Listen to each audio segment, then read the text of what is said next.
సదాశివసమారంభాం శంకరాచార్యమధ్యమాం అస్మదాచార్యపర్యంతం వందే గురుపరంపరాం.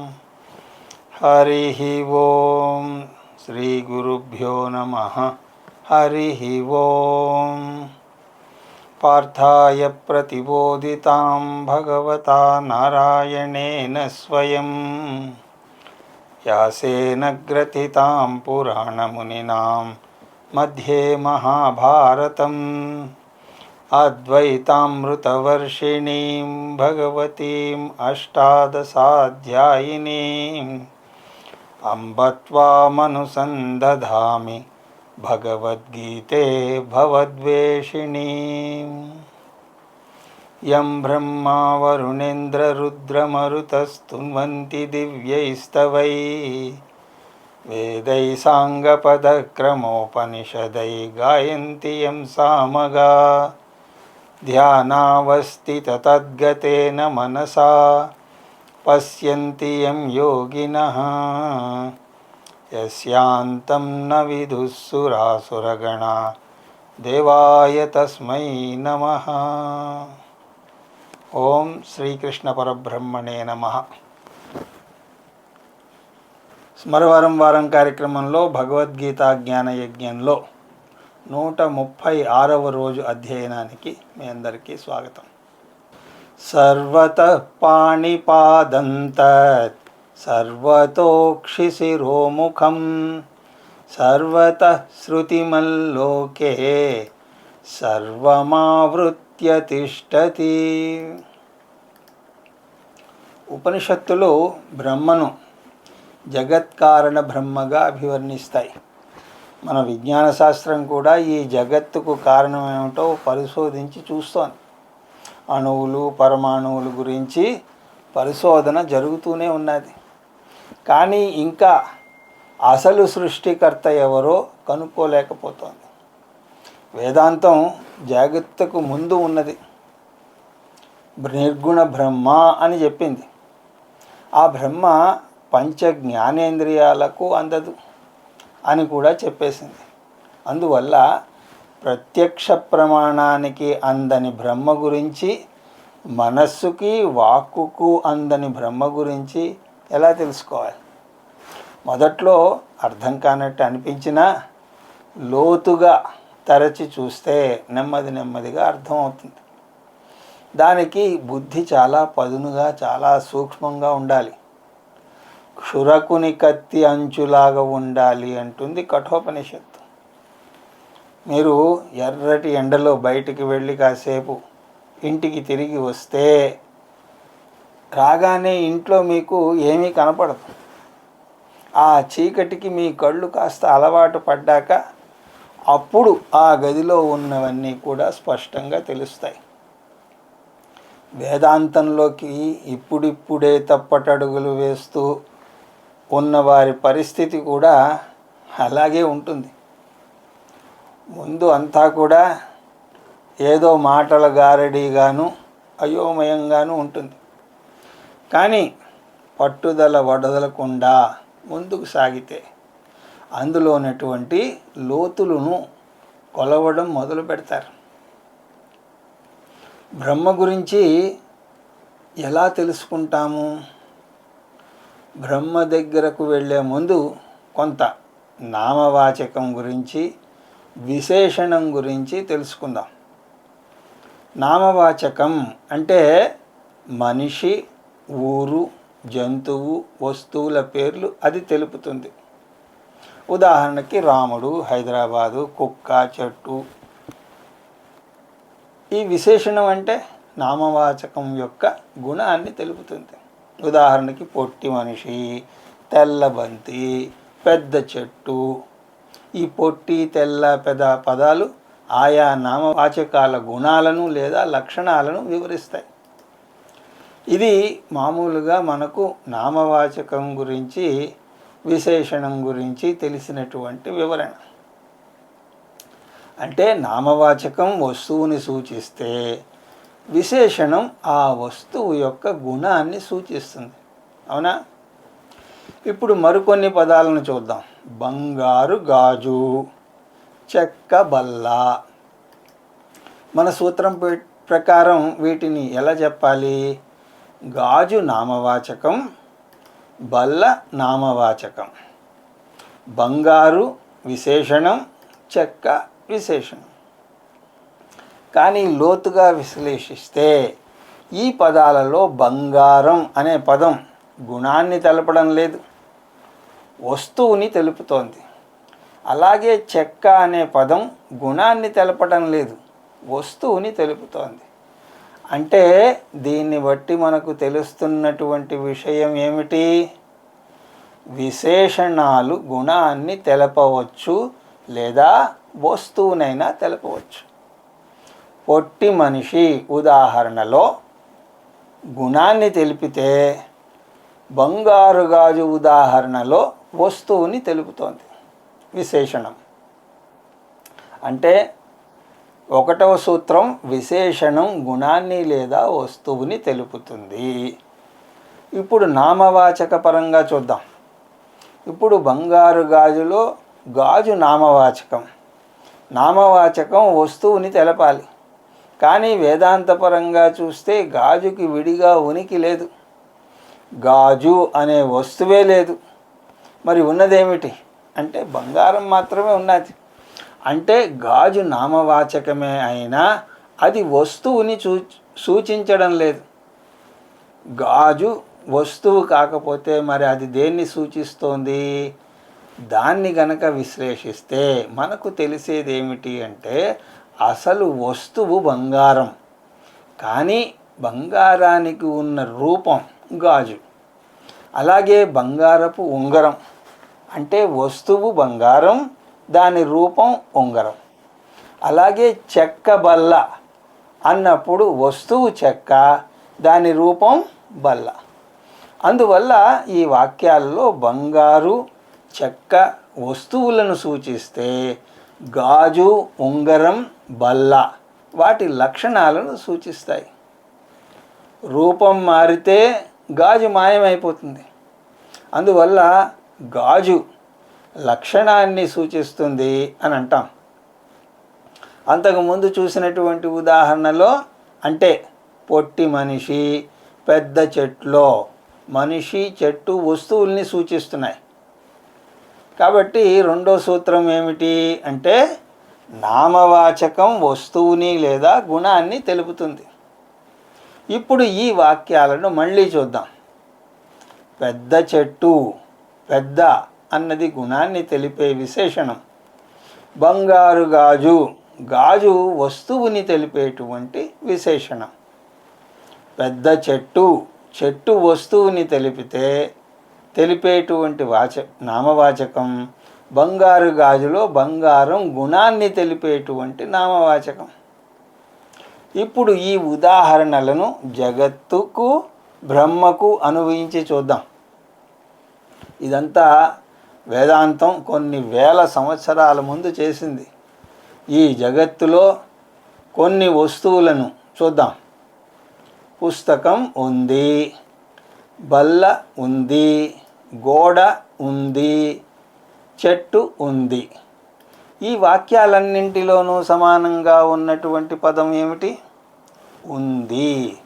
ఉంది అంటే దాని అర్థం ఉనికి ఉంది అని. వీటిని ఇంగ్లీష్లో there is a book, there is a table, there is a wall, there is a tree అని అంటారు. ఈజ్ అనే పదం ఉనికిని సూచిస్తుంది. ఇప్పుడు ఈ వాక్యాలనే తిరగరాస్తే ఉనికి ఉన్న పుస్తకం, ఉనికి ఉన్న బల్ల, ఉనికి ఉన్న గోడ, ఉనికి ఉన్న చెట్టు అని రాస్తారు. అంటే మీ అనుభవంలోకి వచ్చిన ప్రతి వస్తువుకి ఉనికి ఉంటుంది. దానికి ఉనికి లేకపోతే మీ అనుభవంలోకి అది రాదు. మీ ఎదురుగా ఉన్న వ్యక్తికి కొమ్ములు ఉన్నాయా అని అడిగితే మీరేమంటారు? లేవు అని అంటారు. ఎందుకు? కొమ్ములు లేవు కాబట్టి. కానీ అతని తల కనిపిస్తోందా అంటే ఏమంటారు? కనిపిస్తోంది అని అంటారు. ఎందుకు? దానికి ఉనికి ఉంది కాబట్టి. సంస్కృతంలో ఉనికిని సత్ అని అంటారు. ఇప్పుడు పైన చెప్పినటువంటి వాక్యాలను మళ్ళీ చూద్దాం. ఉనికి ఉన్న పుస్తకం, ఉనికి ఉన్న బల్ల, ఉనికి ఉన్న గోడ, ఉనికి ఉన్న చెట్టు. ఈ వాక్యాలలో నామవాచకం ఏది, విశేషణం ఏది? మనకు తెలిసినటువంటి సాధారణ సూత్రం ప్రకారం ఏమంటున్నాం? ఉనికి ఉన్న విశేషణం చెట్టు, బల్ల లాంటివి నామవాచకం అని అంటున్నాం.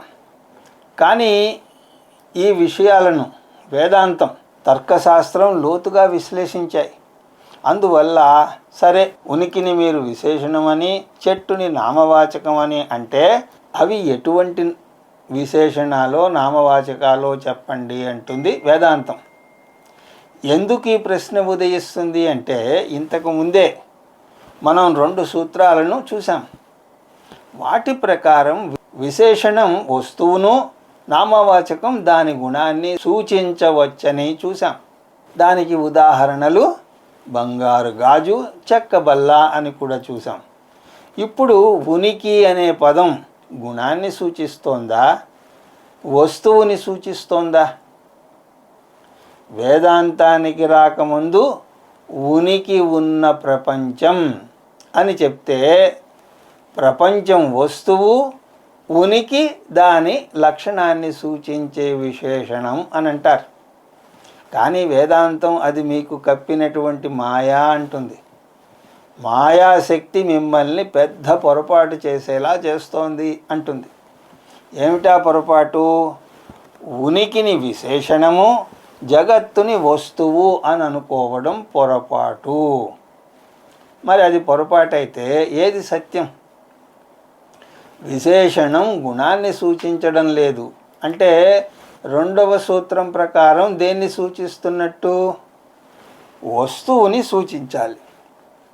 ఎలాగైతే బంగారు గాజులో బంగారం వస్తువుని సూచిస్తోందో, అలాగే ఉనికి ఉన్న ప్రపంచంలో ఉనికి కూడా వస్తువునే సూచిస్తోంది. వస్తువుని ఉనికి అంటారు. వేదాంతం ప్రకారం దాన్ని సద్బ్రహ్మ అని అంటారు.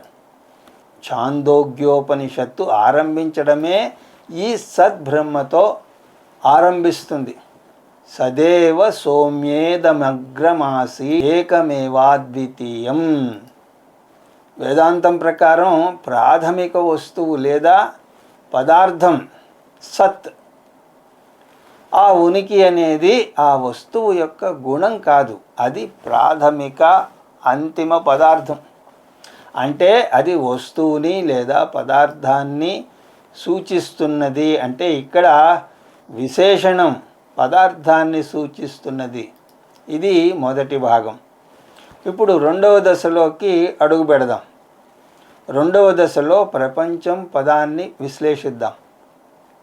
మామూలుగా అయితే అంటే వేదాంతానికి రాకముందు ప్రపంచం నామవాచకం అని అంటాం. అంటే వస్తువుని లేదా పదార్థాన్ని సూచిస్తుంది అని అంటాం. అవును కదా? కానీ ఇక్కడ విశేషణం పదార్థాన్ని సూచిస్తుంది అని నిరూపించాం. కాబట్టి ప్రపంచం దేన్ని సూచించాలి? దాని యొక్క గుణాన్ని సూచించాలి. బంగారు గాజు ఉదాహరణ మనం గుర్తుపెట్టుకోవాలి. అందులో గాజు దాని యొక్క రూపాన్ని అంటే దాని గుణాన్ని సూచిస్తోంది అని అన్నాం. బంగారు గాజు, బంగారు గొలుసు, బంగారు ఉంగరం పదాలలో గాజు, గొలుసు, ఉంగరాలు ఈ పదాలు బంగారం యొక్క ఆకారాన్ని సూచిస్తాయి. అంతే, అవి మారుతూ ఉంటాయి. కానీ ఆ మారే వాటిలో మారని సత్య వస్తువు ఏమిటి? బంగారం. బంగారం ఎక్కడ ఉంది అంటే గాజు అంతటా ఉంది, గొలుసు అంతటా ఉన్నది, ఉంగరం అంతటా ఉన్నది. అంటే వస్తువు నిత్యంగా ఉంది, లక్షణం మారుతుంది. అందువల్ల దయానంద స్వామీజీ బంగారు గాజు అనకూడదు, గాజుగా ఉన్న బంగారం. మట్టి కుండ అనకూడదు, కుండగా ఉన్న మట్టి. అలాగే చెక్క బల్ల అనకూడదు, బల్లగా ఉన్న చెక్క అని అనాలి అంటారు. అంటే ఇక్కడ నామవాచకం గుణాన్ని తెలుపుతోంది. ఎందుకు కుండను కానీ గాజును కానీ పదార్థం కాదు అని అన్నాం? ఎందుకంటే వేదాంతం ప్రకారం మీరు ముట్టుకున్నది కుండను కాదు, కుండ అంతటా ఉన్న మట్టిని. మీరు ముట్టుకుంటున్నది గాజును కాదు, గాజు అంతటా ఉన్న బంగారాన్ని. అలాగే జగత్తును చూస్తూ ఉంటే మీరు చూస్తున్నది జగత్తును కాదు, జగత్తు అంతటా ఉన్న ఉనికిని. వేదాంతం జగత్తుని నామరూపాత్మకం అని అంటుంది. త్రయం వా ఇదం నామరూపం కర్మ జగత్ అని బృహదారణ్యక ఉపనిషత్ వాక్యం. నిజంగా చూస్తే జగత్తు అనే పదార్థం లేదు, దానికి అనేక నామాలు, రూపాలు, కర్మలు ఉన్నాయి. కర్మ అంటే అది చేసే పనులు. ఉనికి ఉన్న గాజు అంటే గాజు చేసేటువంటి కర్మ ఏమిటి? అది చేతిని అలంకరిస్తుంది. అలాగే ఉనికి ఉన్న గొలుసు అంటే అది చేసేటువంటి కర్మ అంటే అది మెడను అలంకరిస్తుంది. దానికి ఉనికి ఉన్న ఉంగరము అంటే అది చేసే కర్మ ఏమిటి? అది వేలిని అలంకరిస్తుంది. కానీ నిజంగా చూస్తే గాజు, గొలుసు, ఉంగరం అంటూ విడిగా 3 వస్తువులు లేవు. ఉన్నది ఒకటే వస్తువు. అదేమిటి? అదే బంగారం. ఎందుకు? వాటిని చూస్తున్నా మీరు అనుభవిస్తున్నది ఒక్క బంగారాన్నే. అలాగే మీరు ఈ జగత్తును చూస్తున్నా కూడా దానికి ఉన్నది ఉనికి ఒక్కటే. అది భిన్న నామాలు, భిన్న రూపాలు, భిన్న కర్మలతోటి కనబడుతోంది అని చూసాం. యస్యైవ స్ఫురణం సదాత్మకం అసత్కల్పార్థకం భాసతే అని అంటారు శంకరాచార్యులు వారు దక్షిణామూర్తి స్తోత్రంలో. భిన్న ఆభరణాలలో ఎలా ఒకటే బంగారాన్ని చూస్తామో అలాగే జగత్తులో నానాత్వాన్ని అనుభవిస్తున్నా కూడా ఉన్నది ఒకటే ఉనికి, దాన్నే సత్ అంటారు అని చూసాం. ఇది 2వ దశ. ఇప్పుడు 3వ దశలోకి అడుగు పెడదాం. ఆ శుద్ధ సత్తును అనుభవించడం ఎలాగా? ఇది 3వ దశ. ఇంతవరకు ఏమన్నాం? ఏ ఆభరణాన్ని చూసినా బంగారాన్నే చూస్తున్నాము అని అన్నాం. అంటే బంగారు దర్శనం కావాలి అంటే అది ఎక్కడ దొరుకుతుంది? ఆభరణాలన్నింటిలోనూ దొరుకుతుంది. అలాగే సత్ మాత్రమే జగత్తంతా ఉంది అని అన్నాం. అది ఎక్కడ దొరుకుతుంది? జగత్ అంతటా ఉన్నది. ఆ సత్ను బ్రహ్మ అని అన్నాం. అలాగా బ్రహ్మ జగత్ అంతటా ఉన్నది. కానీ ఇందులో చిన్న సమస్య ఏమిటి అంటే నేను సత్నే అంతటా అనుభవిస్తున్నా కూడా దాన్ని విడిగా అనుభవించలేకపోతున్నాను. దాన్ని అనేక నామరూపాలతో పాటు అనుభవిస్తున్నాను. బల్ల, కుర్చీ, చెట్టు, మనిషి ఇలాగా అనేక నామరూపాలతో ఉనికి ఉంది. అంటే నేను చూస్తున్నది నామరూప సహిత సత్. ఇంద్రియాలు నామరూప సహిత సత్నే చూపించగలవు. ఇప్పుడు ప్రశ్న ఏమిటి అంటే నామరూప సత్ ఎలా అనుభవించాలి? నామరూపాలు లేని శుద్ధ సత్ను ఎలా అనుభవించాలి? నామరూప సహిత సత్లో ఈ నామరూపాలను తీసేస్తే ఏం మిగలాలి? శుద్ధ సత్ మిగలాలి. కానీ వచ్చిన చిక్కేమిటి అంటే నామరూపాలను తీసేస్తే ఇంద్రియాలు శుద్ధ సత్ను అనుభవించలేవు. ఇంద్రియాలు శబ్ద, స్పర్శ, రూప, రస, గంధాదులను మాత్రమే ఆస్వాదించగలవు అని చూసాం. అంటే అవి నామరూపాలతో కూడినటువంటి సత్ను మాత్రమే అనుభవించగలవు. నామరూపాలను తీసేస్తే ఏమవుతుంది? ఉదాహరణకి కళ్ళు మూసుకుంటే రంగులు, రూపాలు మాయమవుతాయి. చెవులు మూసుకుంటే శబ్ద ప్రపంచం మాయమవుతుంది. అలాగే ముక్కు మూసుకుంటే గంధ ప్రపంచం మాయమవుతుంది. అలాగా అన్ని ఇంద్రియాలను మనం మూసుకోగలిగితే అన్ని నామరూపాలు మాయమవుతాయి. నామరూపాత్మక జగత్తు మాయమైతే శుద్ధ సత్ మిగిలాలి కదా. ఆ శుద్ధ సత్తును అనుభవించడం ఎలాగా? కళ్ళు తెరిచి చూసారా? కళ్ళు తెరిచి చూసిన మరుక్షణం అది శుద్ధ సత్ అవ్వదు, రూపంతో కూడిన సత్ అవుతుంది. చెవులు ఉపయోగించిన మరుక్షణం శబ్దంతో కూడినటువంటి సత్ అవుతుంది. ఇంతకుముందు కూడా చూసాం, చాందోగ్యోపనిషత్తులో సృష్టికి ముందు సత్ మాత్రమే ఉంది అని వస్తుంది. మొత్తం ఉపనిషత్తులకే ఆణిముత్యం లాంటిది ఈ ఉపనిషత్తు. ఆ మాట వినంగానే శిష్యుడు అయితే ఆ సత్తును అనుభవించడం ఎలాగా అని అంటాడు. గురువు, నువ్వు ఎన్నటికీ శుద్ధ సత్తును అనుభవించలేవు, ఎందుకంటే అది ఎన్నటికీ అనుభవింపబడే వస్తువు కాదు అని చెప్తాడు. అది అనుభవింపబడే వస్తువు కాకపోతే అలాంటిది అసలు ఒకటి ఉందా అనే సందేహం మానదు. అప్పుడు ఉపనిషత్తు బోధలోని కీలక అంశం వస్తుంది. ఐతదాత్మ్యమిదగం సర్వం తత్సత్యగం స ఆత్మా శ్వేతకేశో. అనుభవించే నేనే అది, ఎప్పటికీ అనుభవింపబడే వస్తువు కాదు ఎన్నటికీ. శుద్ధ సత్తును ఎప్పుడూ కూడా ఆబ్జెక్టుగా చూడలేవు, ఎందుకంటే అది చూసేది నువ్వే కాబట్టి. నువ్వు ఎవరు?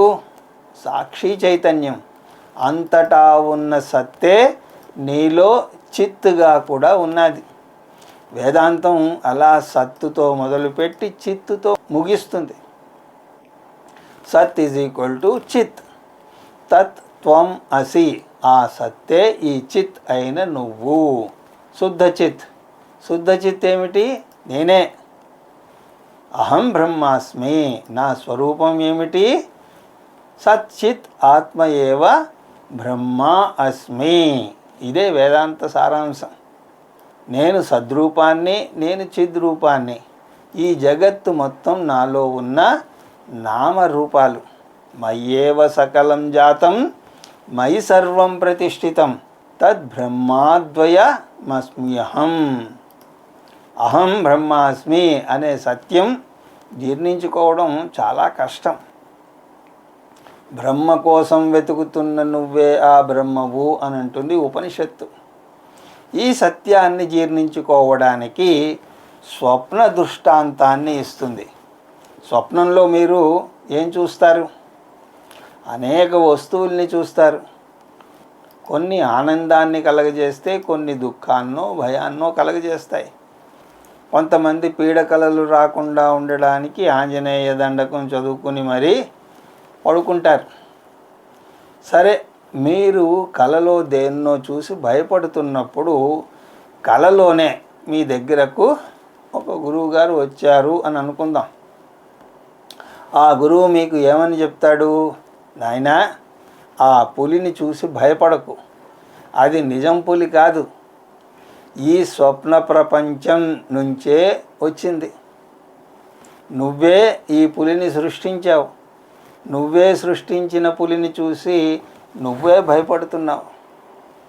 పులే కాదు, మొత్తం స్వప్న ప్రపంచమే నీ నుంచి వచ్చింది, నీలోనే స్థితి పొందింది. నువ్వు నిద్ర నుంచి లేస్తే నీలోనే లయమవుతుంది. ఆ మాట స్వప్నంలో ఉండగా మీరు నమ్ముతారా? అది అంత స్పష్టంగా కంటికి కనబడుతూ ఉంటే అది నిజం కాదు అని ఎలా చెప్పగలరు అని అనుకుంటారు. కానీ మీరే స్వయంగా మీ నిద్ర నుంచి లేచాక అది నిజం కాదు అని మీరు సృష్టించిందే అని మీకు అర్థమవుతుంది. మీరు కలలో చూసినటువంటి మనిషి, పులి, నది, తక్కిన వస్తువులన్నీ కూడా మీ మనస్సులోంచి వచ్చినవే అని మీకు తెలుస్తుంది. అవి మీకు భిన్నంగా లేవు, మీలోనే అవ్యక్తంగా ఉన్నాయి. వేదాంతం ఇదే సూత్రం జాగ్రత్త ప్రపంచానికి కూడా వర్తిస్తుంది అని అంటారు. ఈ జాగ్రత్త ప్రపంచం కూడా స్వప్న ప్రపంచం లాంటిదే. అది స్వప్నం నెంబర్ 1 అయితే ఇది స్వప్నం నెంబర్ 2 అంటుంది. ఈ జాగ్రత్త ప్రపంచంలో గురువు వచ్చి చెప్తాడు, స్వప్న ప్రపంచాన్ని ఎలాగైతే నువ్వు నీ నిద్రాశక్తితో సృష్టించావో అలాగా ఈ జాగ్రత్త ప్రపంచాన్ని నువ్వు నీ మాయాశక్తితో సృష్టించావు. నువ్వు నిజంగా ఉంది అని అనుకుంటున్న ఈ జగత్ మిథ్యా. నువ్వు నీ ఉన్నత స్థాయికి లేస్తే ఈ జాగ్రత్త ప్రపంచం కూడా నీ స్వప్న ప్రపంచంలాగా మిథ్యా అయిపోతుంది. స్వప్నంలో ఉండగా స్వప్న గురువు చెప్తే నువ్వు ఎలా నమ్మలేదో అలాగే ఈ జాగ్రత్త ప్రపంచంలో కూడా అజ్ఞానంలో ఉండగా నీకు ఇంకొక స్థాయి ఉంది, ఇది నువ్వు సృష్టించినటువంటి స్వప్న ప్రపంచం లాంటిది అంటే నమ్మలేవు. కాకపోతే నేను ఎవరో తెలుసుకోవాలి. నేను అంటే శరీరం కాదు, ఇంద్రియాలు కాదు, మనస్సు కాదు. వీటన్నింటికీ కూడా మీకు భిన్నంగా మీరు చూడగలుగుతున్నారు. వీటన్నింటినీ సాక్షి చైతన్యంగా చూసేది ఒకటి ఉన్నది, అదే మీరు. బ్రహ్మ సత్యం జగన్మిథ్యా.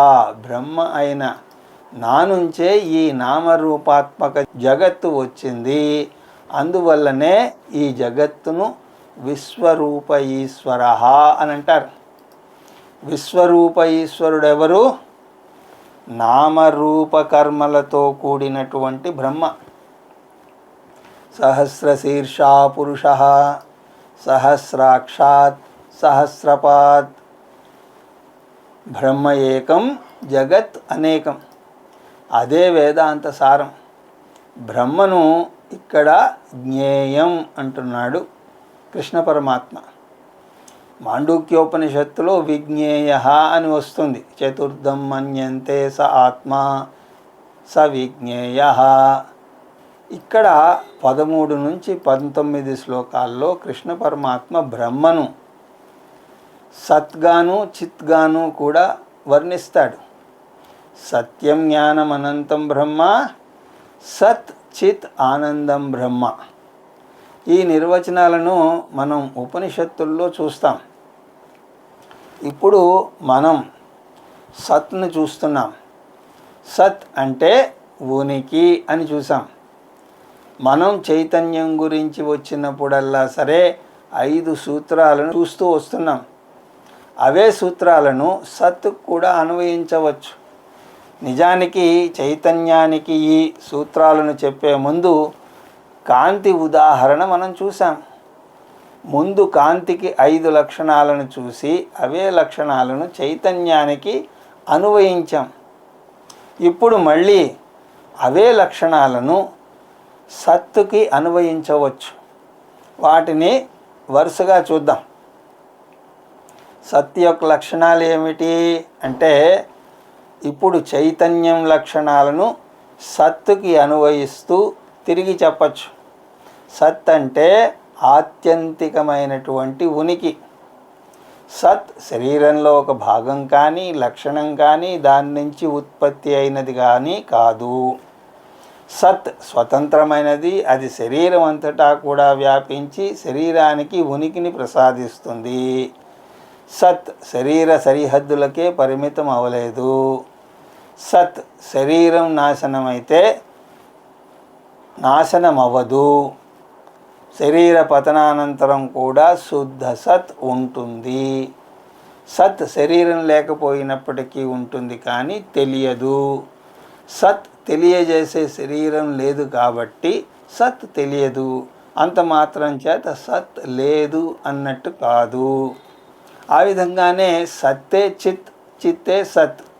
ఆ సత్ చిత్ బ్రహ్మవు నువ్వే అర్జునా అని అంటున్నాడు కృష్ణ పరమాత్మ. తత్వమసి మహావాక్యం అర్థం వస్తుంది. ఈ శ్లోకాల్లో మనం ఒక సుదీర్ఘ ప్రయాణం చేయాలి. ముందు శుద్ధ సత్ని అర్థం చేసుకోవాలి, ఆ తర్వాత శుద్ధ సత్తే శుద్ధ చిత్ అని అర్థం చేసుకోవాలి. దాని తర్వాత ఆ సత్ చిత్ ఆనంద బ్రహ్మను నేనే అని అర్థం చేసుకోవాలి. తత్వమసిలోని సారాంశం అది. అది అంత తేలిగ్గా అర్థం కాదు. అందువల్ల తేలిగ్గా అర్థం అవ్వడానికి వేదాంతం ఒక ప్రత్యేక పద్ధతిని వాడుతుంది. దాన్ని అధ్యారోప అపవాద పద్ధతి అని అంటారు. అధ్యారోప అపవాద పద్ధతి. చెయ్యిని చూపించి ఇక్కడ ఏముంది అని అంటే చెయ్యి ఉంది అని అంటారు.